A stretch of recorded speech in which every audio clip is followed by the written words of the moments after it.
let's talk about first the innovation. When I say innovation, it means in the world of the internet, just like what Sir C. But sa akong end, it's for web technology, no? Innovation of the web technology. So we have Web 0. I don't know if there is a term called Web 0, but this is one of the things that I've learned during our PBA in Hong Kong. They have this Web 0. No? So during this time, people were just using telephone, telegraph, and users can transmit their data peer-to-peer, and the cryptography is not yet, not that really used, because during this time, it was only used by the militaries. No? So that's Web 0. Web 1, this is the time the introduction of the always-on servers, still mostly peer-to-peer, and cryptography more often, but still not that really present during that time. I think Sir C already gave you an examples. So this is the time where the users can only view the web page. So, and during this time as well, mao ni siya ang commercials, advertisement. Users will just have to view only without interacting the web application or website. And then for Web 2, this is the time for introduction of digital services with rich state administered by service providers. So just like what Sir C he explained earlier, in Web 2 we have this so-called central authority. They are the ones who control, have all the rights to control your data. And this is the time as well that we have to trust the service provider sa atong data na atong isan sa ilahan. So we have to trust them about our data security and data privacy. And cryptographic guarantees are about interactions with the service provider, not peers. So mostly, cryptography is only implemented sa service provider, not on the user's end. So this is the example. We have the typical one, Web 2. We have user login or user registration. You have to provide all your information, and then there are some sort kind of API to process all of your data and then store in their servers. The typical one, the typical na Web 2 karon, just like Facebook. So when we post something, our data nga atong gi-post will also be saved, will be saved or stored in their Facebook servers. These are the examples of the digital services. So like what I said, Facebook, Twitter, Instagram, etc., journalism, banks as well, as what Sir C explained. We have to trust the bank that sa atong money nga atong gi-put sa bank. You have to trust that they dili nila i-steal or gamiton for other things. So trust, this is just an example, no? 2 users on Twitter. So trust that we are seeing information from the same database, and trust that if we if a tweet is from this user, then that user wrote the tweet.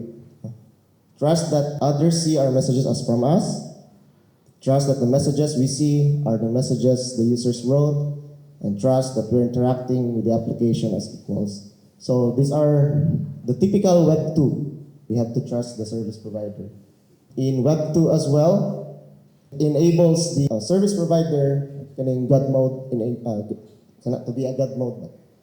So, for example, like Facebook, who is the God of Facebook? Diba? Mark Zuckerberg. So, Mark Zuckerberg can also perform such abuses, no?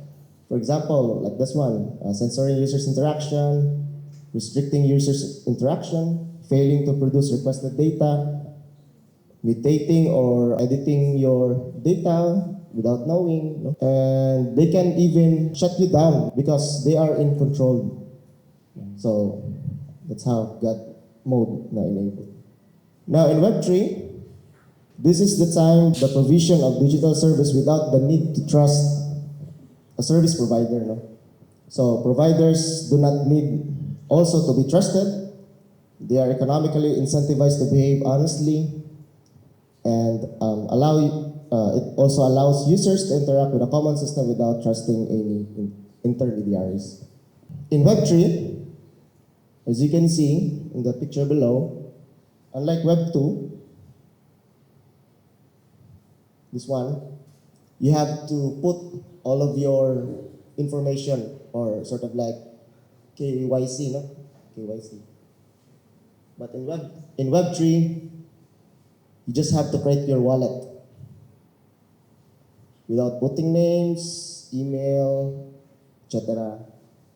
And then once you have that wallet, then you can already interact sa blockchain. Or for example, like this one, Polkadot, XODE, and other parachains. So let's talk about blockchain. In blockchain, the world of blockchain, you need to have these 6 desired properties. Kung usa saan ay wala, then that is not blockchain. No. So number 1, it has to be permissionless. Anyone can interact sa system without mo restrict sa imong haba. And then authenticity. You can guarantee that the data that you put in blockchain is the actual data. Because once the data is being recorded or stored in a blockchain, it cannot be altered or changed, edit, or delete. So we can guarantee authenticity. And behavior as well, like smart contracts. Smart contracts are very transparent. Makita mo dyan mo ang code. You can see the code publicly. No? Whatever is being written in that code, most of it ang ma-execute.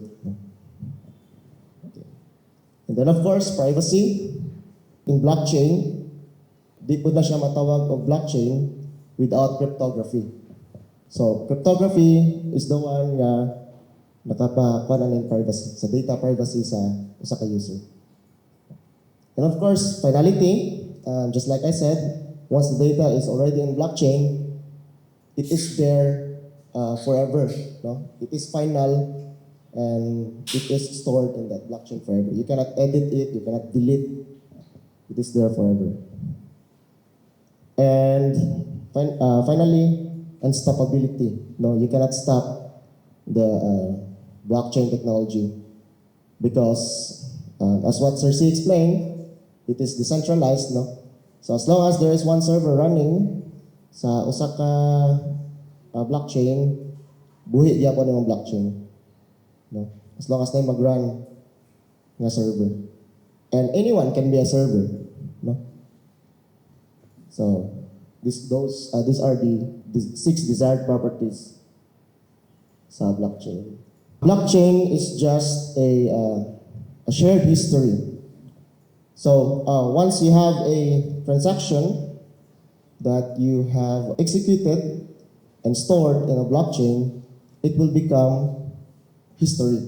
No? I will explain later on ganong ingana siya, shared history. So like this one. No? So blockchain is also just a state machines. Are you guys all computer science? Or is it computer science? So kani siya, subject na siya sa computer science, just a state machine. You have the genesis state or pinaka first na state. So you have this first state and execute some transition, and then that state will become that first state will become as history, and then a new state will be created. No? I have another example, like this one. No? This is just a simple switch state machines. So on and off. So on is the first state, and then the transition is toggle. Then the next state will be off. Then toggle again, on, toggle off. So, and it will become history. State 1 So Alice and Bob, Alice has $5 and Bob has $10 in their account.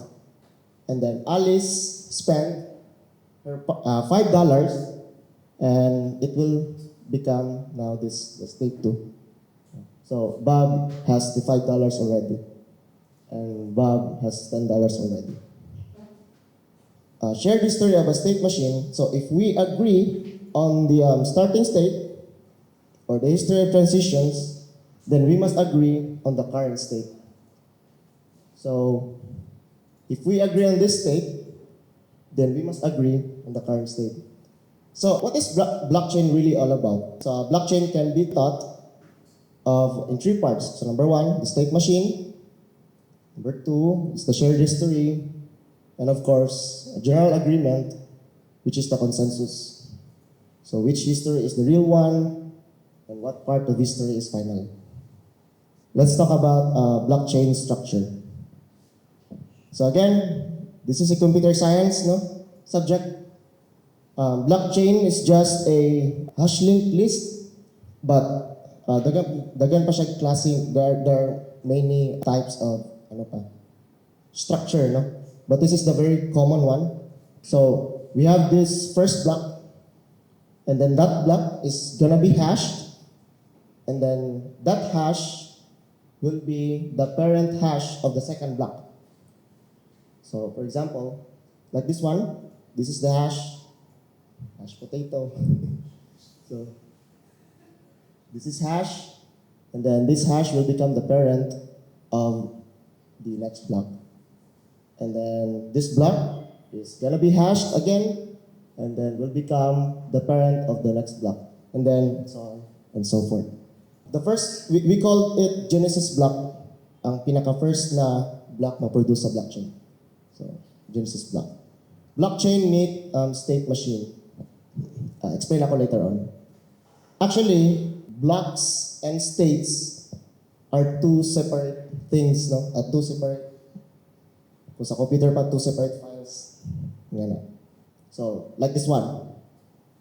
You have the blocks here, and you have the state. And this state, connected yun na siya sa mga blocks. So like this one. So you have this first block, then with bunch of transition or transactions na imong i-execute. And then once the transition is being applied for that block, it will become a new state. And that state is gonna be hashed, and then i-save siya sa state root sa usa ka block. So kani siya nga state, it will be this one, kani siya nga state, this one. So 2 separate things. This is just a sa realistic blockchain structure, no? Sa usa ka block, no? We have a header and body. Header is the summary of minimal important information about this block. And body is a batch list of state transitions or transactions. No.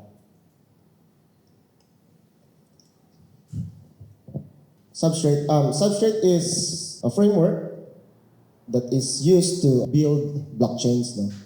I'll explain later on magparaan naman tag Substrate after this talk. But this is code inside sa Substrate na framework. So, familiar ba mo Rust? Tanan? Rust? Rust man ilang gamit nga as their main programming language. So, they have 2 properties in here. Header, and then extrinsics. These are the body, but they call it extrinsics. Actually, extrinsics are just the transaction, no, inside sa usa ka block. If familiar mo Rust, ay vector. Vector is an array, no, sa Rust. No? So one header and multiple extrinsics. So this is a substrate in full picture.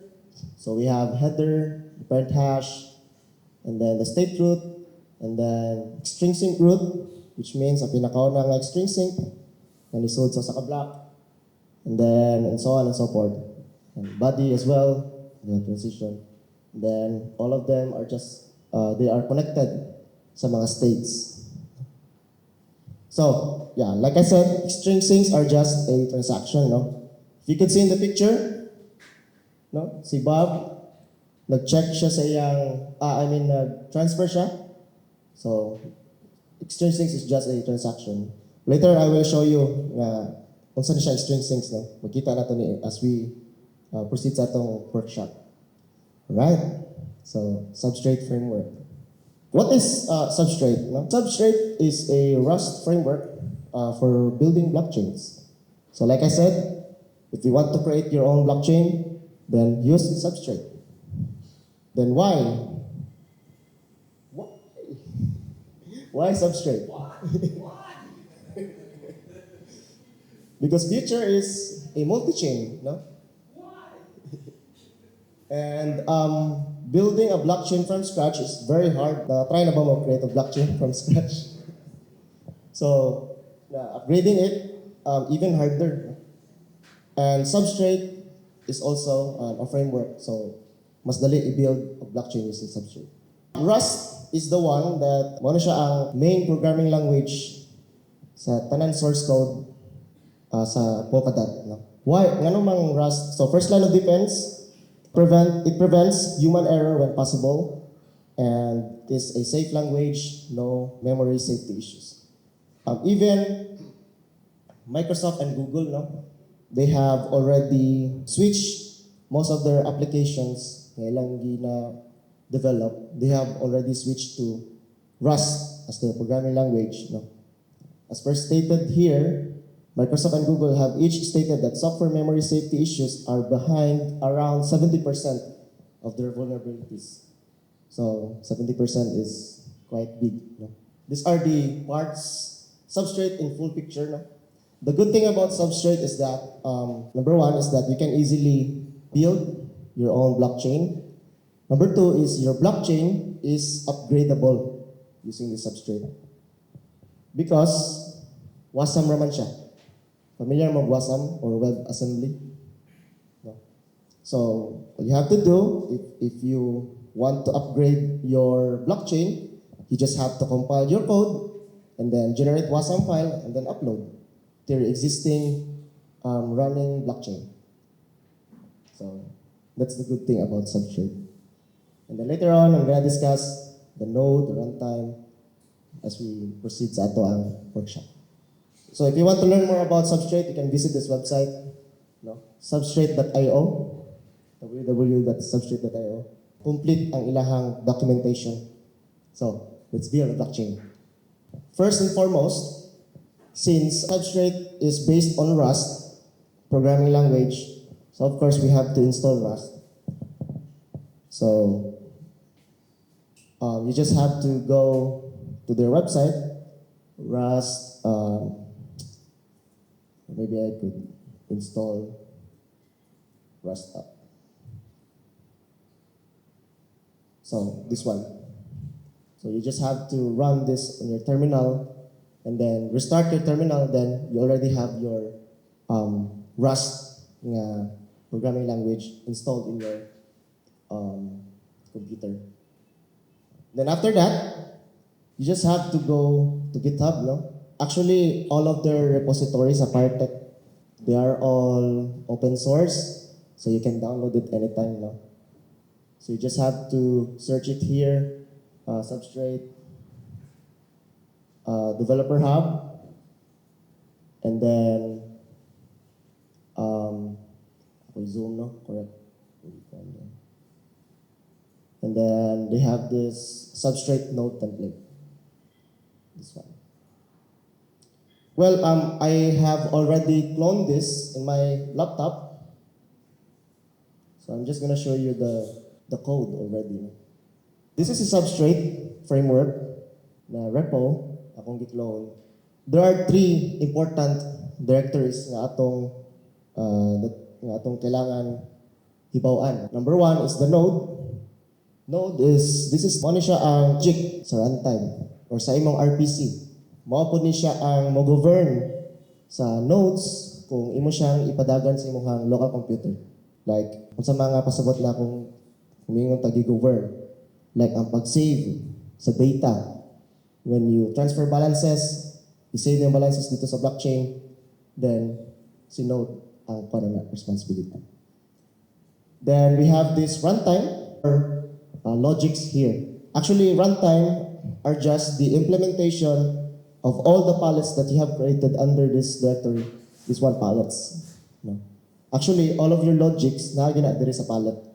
Wala sa runtime. Runtime is just sort of like a registration of all your palettes that you have created, and then ang runtime po ang execute padulong dito sa node. So I don't have to explain everything. Gaman ang time, no? What I will do is I will just run a command.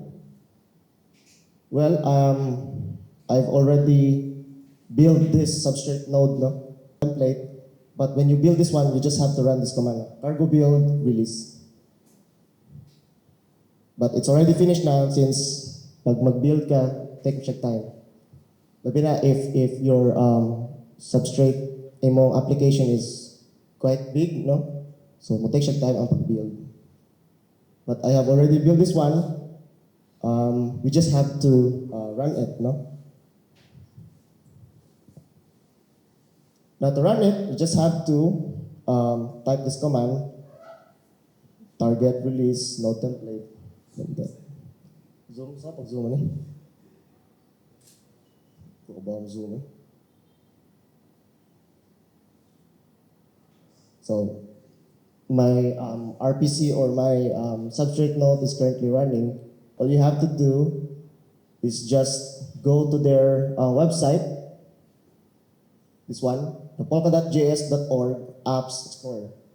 So as you can see, nag-create na siya mga blocks, this one. Meron siya mga blocks, pang-create niya.